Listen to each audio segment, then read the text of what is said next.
I'm Tony Bouril, and I'm a data scientist on the data assessments team.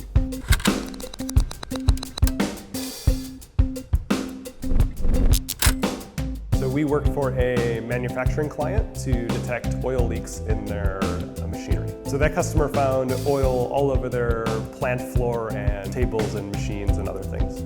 So the customer asked Uptake if we could somehow make all that oil disappear. So we used an oil level signal from their hydraulic presses. We did some signal processing and filtering to determine the slope of the signal, and if it was going downhill, we would alert them. So this was from scratch. It was a pretty simple model. A couple hundred lines of code did the trick.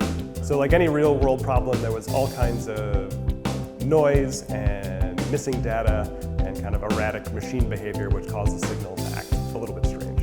So this massive machine, which is smashing pieces of metal at hundreds of tons of force, is literally shaking and vibrating and kind of bouncing up and down, which is causing all sorts of noise in the signal. There's also an issue when the machine turns off that all the oil kind of drains from the pipes and inside the machine back down to this reservoir, which causes a huge increase in the oil signal. So the key to solving this was working with our customers and experts. Purely based from a signal processing point of view, this is something we could have never figured out.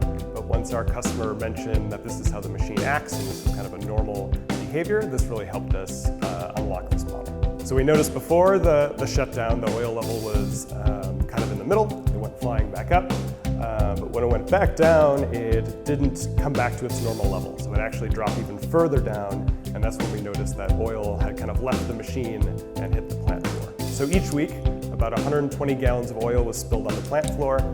Over the course of the year, this comes out to about $70K a year in cleanup and material costs. But really the biggest issue is safety. You can imagine that 120 gallons of oil on the plant floor isn't a very healthy or safe work environment. What made this model interesting is it was truly a blend of just pure tech, pure machine learning, but it was also 50% working with the customer and working with experts to kind of figure out this model. So yeah, and in fact, nothing was wrong with the machine. Everything was working fine. It was just more of a kind of procedural issue that they were having, and that was something that was easy to fix and get rid of.